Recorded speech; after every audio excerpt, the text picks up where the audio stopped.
ओम शांति। आज मैं आपको बताऊंगी थ्रेडिंग करना।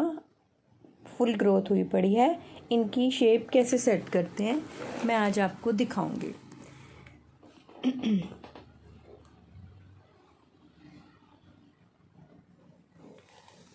देखिए इनकी ग्रोथ फुल है। पहले इनकी स्किन को ड्राई करने के लिए पाउडर लगा लिया। पाउडर लगाने के बाद हम ऊपर से शेप सेट करेंगे। पहले ऊपर से शेप सेट करेंगे। शेप तो ऑलरेडी बनी होती है, जो शेप के थोड़े थोड़े एक्स्ट्रा हेयर्स होते हैं इनको निकालना होता है। थोड़े थोड़े देखिए एक ही लेयर में आए हमारे, ये बिल्कुल सीधे इक्वल ही, कोई भी बाल ऊपर नीचे ना हो, सारे सीधे रो में लेकर के आएंगे। अब स्टिच करवा के फिर जो नीचे से हमारे ये एक्स्ट्रा हेयर्स निकल रहे हैं, देखिए ये शेप तो बनी हुई है। हमारे जो ये नीचे से बाल हैं इनको कैसे हम स्मूथली बिल्कुल थ्रेड को बिल्कुल कैंची समझ करके चलाना है।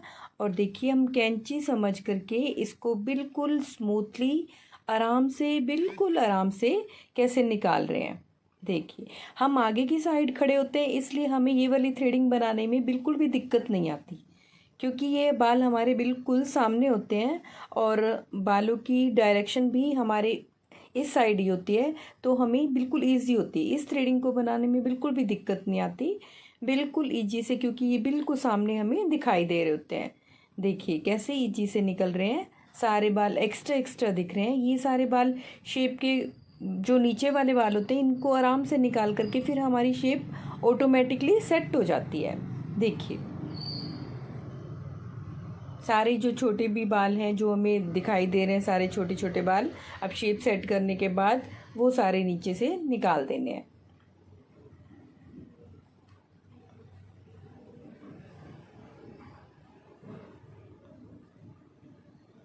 देखिए ये हमारी शेप तैयार हो गई, बन गई। अब बीच वाले बाल निकालेंगे।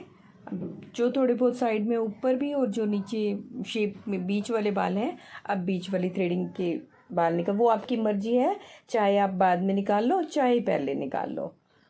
बीच वाले बाल निकालने के बाद सारे जो साइडों में भी होते हैं ये भी छोटे छोटे हेयर्स निकाल लेने हैं।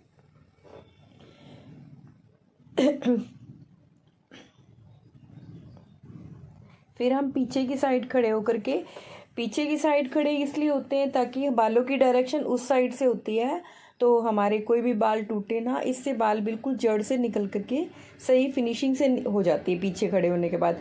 आगे से थोड़ा सा रिस्की होता है कि हमारे मतलब जो बाल होते हैं आगे खड़े होकर करेंगे तो थोड़ा रिस्क होता है कि ये टूट ना जाए।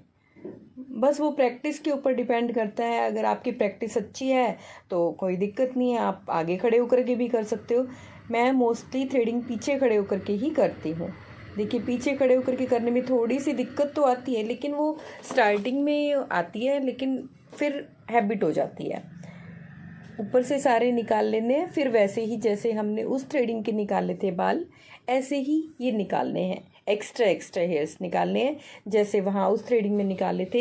यहाँ थोड़ी सी दिक्कत यूँ आती है, वो हम सामने खड़े थे तो हमें दिखाई दे रहे थे, अब ये पीछे की साइड खड़े हैं तो थोड़ी सी दिक्कत आती है कि हमें शेप के अकॉर्डिंग कैसे निकालने हैं बाल, क्योंकि हमें पीछे से दिखाई थोड़ी ढंग से नहीं दे रही होती है इसलिए। लेकिन करते करते हैबिट हो जाती है, फिर हो जाता है। देखिए एक्स्ट्रा एक्स्ट्रा निकाल लेने हैं, जैसे वहाँ निकाले थे वैसे ही यहाँ पर एक्स्ट्रा एक्स्ट्रा हेयर्स हमने निकाल लेने हैं। हेयर्स को हम एक ही रो में निकालेंगे, बिल्कुल जैसे हमारी लाइन से बनी हुई दिखाई दे वैसे निकालेंगे, एक बाल भी इधर उधर वो ना हो, तो फिर हमारी थ्रेडिंग की फिनिशिंग बहुत अच्छे से दिखती है, बहुत अच्छी लगती है फिर बनी हुई थ्रेडिंग।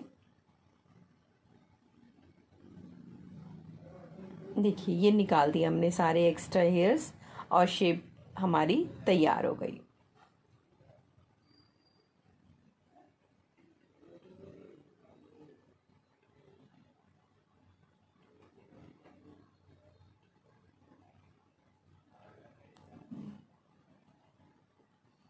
देखिए ये अब हमारी थ्रेडिंग की शेप बिल्कुल तैयार हो गई। अब थोड़े बाल जो ये खड़े हैं इनको सीजर से कट कर देना है। जो आगे 2-4 बाल खड़े थे इनको कैंची से कट कर देना है। और कैंची से कट करने के बाद थोड़ी सी फिनिशिंग दे देते हैं, जो